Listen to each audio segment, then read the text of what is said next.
Good morning, dear students. Myself, Dr. Mamta Goyal, Head of the Department, Botany, SPC Government College, Ajmer. In my last lecture, we discussed about compatibility. Compatibility, term compatible and compatibility, we discussed in my last lecture. And now, today, we will discuss about sexual fructifications, which are formed after sexual reproduction. Sexual fructifications. There are several types of fruiting bodies are formed as a result of sexual reproduction in fungi. Sexual reproduction in fungi. Various types of fruiting bodies are formed. There is formation of already we have discussed formation of oospore, formation of zygospore.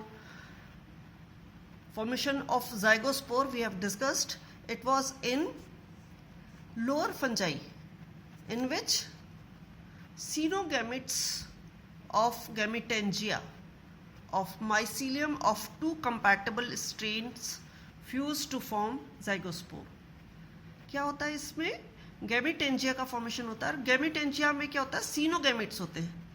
Coenocytic condition हम उसको कहते हैं जिसमें multi nucleate होते हैं। जो group बनता है वो ग्रुप जो क्लीवेज गैमेटेंजिया जब बना, उस गैमेटेंजिया के अंदर बहुत सारे न्यूक्लियाई माइग्रेट कर गए, और बहुत सारे न्यूक्लियाई जब माइग्रेट कर गए तो क्लीवेज साइटोप्लाज्म का जब होगा तो हर न्यूक्लियाई की तरफ नहीं होगा, बहुत सारे न्यूक्लियाई और साइटोप्लाज्म का क्लीवेज होता जाएगा। तो एक जो प्रोटोप्लाज्मिक बिट्स बनेगा, उस protoplasmic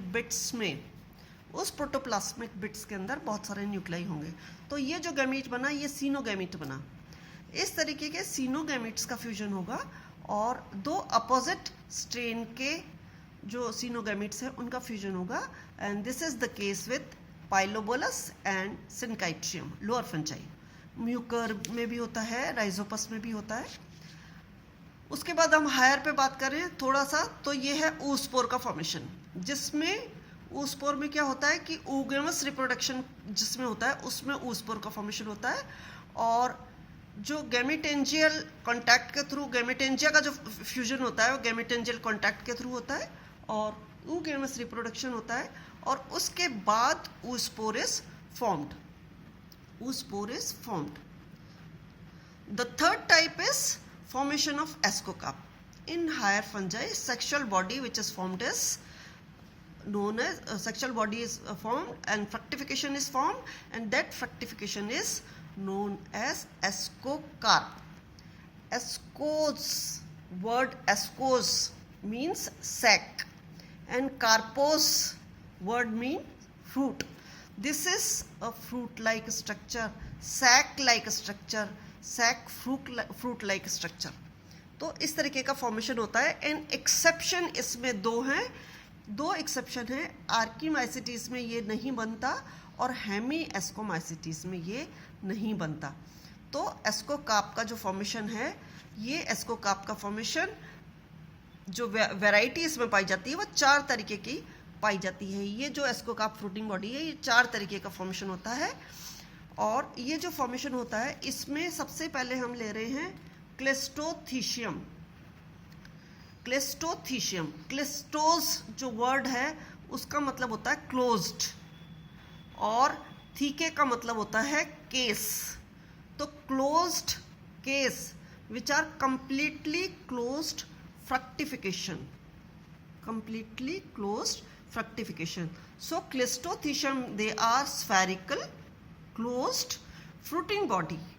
These ascocarps, they are released by generation, degeneration or cracking of wall of ascocarp. जो उसकी फ्रूटिंग बॉडी है वो डिजेनरेट हो जाएगी पूरी की पूरी, या फिर उसकी वॉल जो है उसके क्रैक होने से वो रिलीज होंगे। Example is यूरोशियम।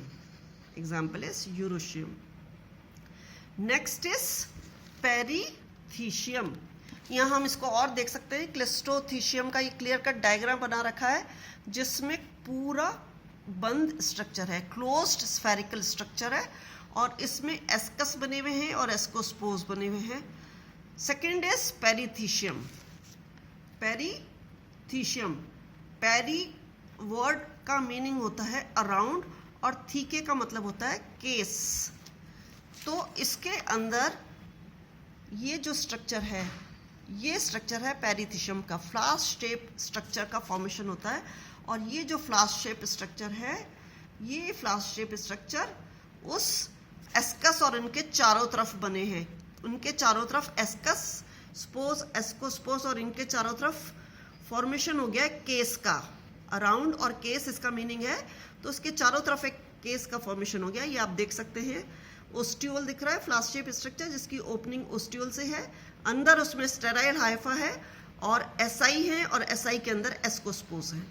तो पेरीथीशियम क्या होता है? फ्लास्क शेप एस्कोकार्प का फॉर्मेशन होता है with a small opening outside that is called as ostiole. और जो एसआई होते हैं, ये एसआई इनर लाइनिंग में नीचे की तरफ अरेंज होते हैं। जो पेरीथीशियल वॉल होती है, वो पेरीथीशियल वॉल के चारों तरफ स्टेराइल हाइफा चारों तरफ ग्रो करके, इसके चारों तरफ स्टेराइल हाइफा ग्रो कर लेते हैं और ये जो फ्रूटिंग बॉडी बनती है एस्कोगोनियम, इसके एस्कोगोनियम के चारों तरफ फ्रूटिंग बॉडी बन जाती है। एग्जाम्पल इसका है क्लेवीसेप्स। क्लेवीसेप्स।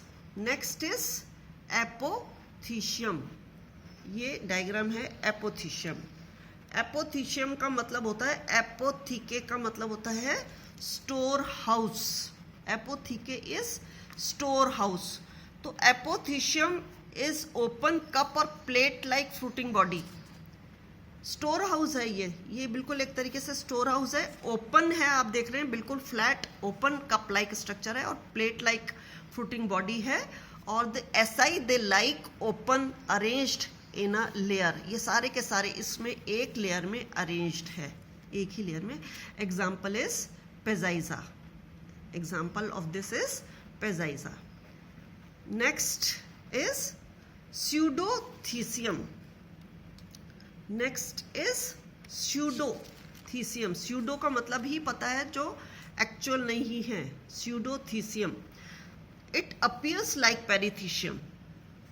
स्यूडोथीसियम यहाँ पे आप देख सकते हैं, ये पेरीथीशिया जैसा ही दिख रहा है। They appears like perithecium but differs in its development. उसके डेवलपमेंट में ये थोड़ा सा डिफर करता है पेरीथीशियम से। A mass of hyphae form cushion like stroma.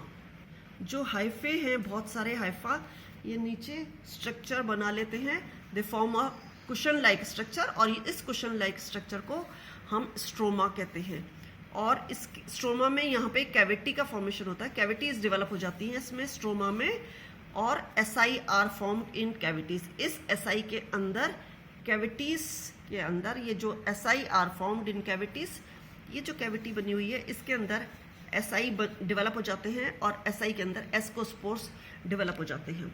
Here ascocarp wall is formed by stroma tissue and not by the growth of sterile hypha around ascogonium called ascostroma. अब ये दोनों में डिफरेंस हो गया कि जो एस्कोकार्प वॉल है, वो एस्कोकार्प वॉल किसके द्वारा बनी हुई है? स्ट्रोमा टिश्यू के थ्रू बनी हुई है, जबकि इसके अंदर स्टेराइल हाइफा के थ्रू बनी हुई थी। पेरीथीशियम जब हमने पढ़ा था, इस पेरीथीशियम के अंदर स्टेराइल हाइफा के थ्रू बनी हुई थी। यहाँ हम वापस देखते हैं, growth of, it was formed by growth of sterile hypha. Growth of perithecium में स्टेराइल हाइफा के थ्रू बनी हुई थी पेरीथीशियल वॉल, जबकि इसमें it is not formed by the growth of sterile Haifa, it is formed by the stroma tissue. इसलिए इसका नाम है एस्कोस्ट्रोमा। एस्कोस्ट्रोमा। और इसका एग्जाम्पल है लियोस्पोरा। Example is लियोस्पोरा। यहाँ पे देख सकते हैं, ये फ्रूटिंग बॉडी है, ये फ्रूटिंग बॉडी है, ये एस्कस है और ये एस्कोस्पोर्स है। बिल्कुल देख के बाहर से ऐसा लग रहा है जैसे पेरीथीशिया है, लेकिन ये पेरीथीशियम नहीं है, दिस इज स्यूडो पेरीथीशियम। और इस बिल्कुल पेरीथीशियम जैसे दिख रही है एस्कोकार्प वॉल जो बनी हुई है, ये एस्कोकार्प स्टेराइल हाइफा की नहीं बनी हुई है, स्ट्रोमा टिश्यू की बनी हुई है। ये स्ट्रोमा जैसे डेवलप हो जाते हैं और इस स्ट्रोमा के अंदर, कैविटी के अंदर एसाई और एस्कोस्पोर्स का फॉर्मेशन होता है. This is pseudoperithecium. So and last type is जो बेसिडियोमाइसिटीज में पाया जाता है वो है बेसिडियोकार्प. बेसिडियोकार्प पाया जाता है फ्लोटिंग बॉडी बेसिडियोमाइसिटीज में, और इसमें एक्सेप्शन है, रस्ट और स्मट में बेसिडियोकार्प का फॉर्मेशन नहीं होता. ये जो बेसिडियोकार्प है, इस बेसिडियोकार्प को अगर हम समझें तो बेसिडियन का मतलब होता है स्मॉल बेस या बेसिडियम. बेसिडियन, बेसिडियोकार्प में बेसिडियन जो आ रहा है इसका मतलब होता है बेसिडियम. और कार्पोस हम पहले ही देख चुके हैं, कार्पोस इज फ्रूट, तो बेसिडियम फ्रूट बन रहा है इसके अंदर. These are special and complex fruiting bodies which are formed in advanced members of Basidiomycetes. Homobasidiomycetes में पाई जाती है ये. This is found in Homobasidiomycetes. और इस fruiting body को हम कहते हैं बेसिडियोकार्प. और जो बेसिडियोकार्प है, ये बेसिडियोकार्प क्या प्रोड्यूस करते हैं? ये बेसिडियोकार्प का फॉर्मेशन हुआ. Basidiocarp they produce basidia. Basidiocarp में बेसिडिया का प्रोडक्शन हो रहा है, और बेसिडियोस्पोर्स बियर करते हैं. ये बेसिडियोस्पोर्स बियर करते हैं. This is not found in rust and smut. इस तरीके के केसेस किस में पाए जाते हैं? बेसिडियोकार्प किस में पाए जाते हैं? बहुत सारी फंजाई है जिसमें बेसिडियोकार्प पाए जाते हैं, एक्सेप्ट स्मट एंड रस्ट. और जिसमें पाए जाते हैं वो है, एक एग्जाम्पल मैंने लिख रखा है, एगेरिकस. इसके अलावा mushrooms, bracket fungi, puff balls, stinkhorns, bird's nest fungi, pore fungi, coral fungi, ये सारी फंजाई में इस तरीके के बेसिडियोकार्प्स का फॉर्मेशन पाया जाता है. और ये जो बेसिडियोकार्प्स है इनमें बहुत वैरायटी पाई जाती है. They are variable in shape. Shape क्या क्या हो सकता है इसका? अम्ब्रेला हो सकता है या स्फेरिकल हो सकता है. They are variable in size, microscopic हो सकता है या लार्ज हो सकता है. और वेरिएबल इन टेक्सचर, टेक्सचर इनका बहुत वेरिएबल हो सकता है. फ्लैशी हो सकते हैं, जिलेटिनस हो सकते हैं, पेपरी हो सकते हैं, वुडी हो सकते हैं, स्पॉन्जी हो सकते हैं. तो बहुत वैरायटी पाई जा सकती है. और माइक्रोस्कोपिक से 1 मीटर डायमीटर तक का इनका साइज पाया जा सकता है. They remain open from the beginning or they open later during development. Starting से ओपन हो सकते हैं या ये बाद में ओपन हो सकते हैं लेट डेवलपमेंट स्टेज के अंदर. और they may be closed where spores are liberated by damage or rotting of basidiocarp. अगर बंद हैं तो नेचुरली वो डैमेज या रॉटिंग से रिलीज होंगे, चाहे कोई सा भी केस हो. अगर बंद का फॉर्मेशन होता है, जैसे इसमें हमने क्लिस्ट्रोथीशियम देखा था, एस्कोकार्प में हमने देखा था क्लिस्ट्रोथीशियम का फॉर्मेशन. ये क्लिस्ट्रोथीशियम का फॉर्मेशन बंद था. ऐसे ही अगर इसके अंदर बंद का फॉर्मेशन हो रहा है, बेसिडियोकार्प अगर क्लोज्ड हैं, तो वो हमेशा अपने स्पोर्स को, बेसिडियोस्पोर्स को, एस्कोस्पोर्स को, एस्कोमाइसिटीज में एस्कोस्पोर्स, बेसिडियोमाइसिटीज में बेसिडियोस्पोर्स, जो भी स्पोर्स हैं अगर क्लोज्ड में बन रहे हैं और उनका रिलीज होना है और वो बंद में बन रहे हैं, तो उसका रिलीज हमेशा डैमेज या रॉटिंग के थ्रू होगा, है ना. तो ये हो गया. This is all about sexual fructifications in fungi. we'll deal with my next lecture, which is again related with sexual reproduction. Thank you so much. Bye bye.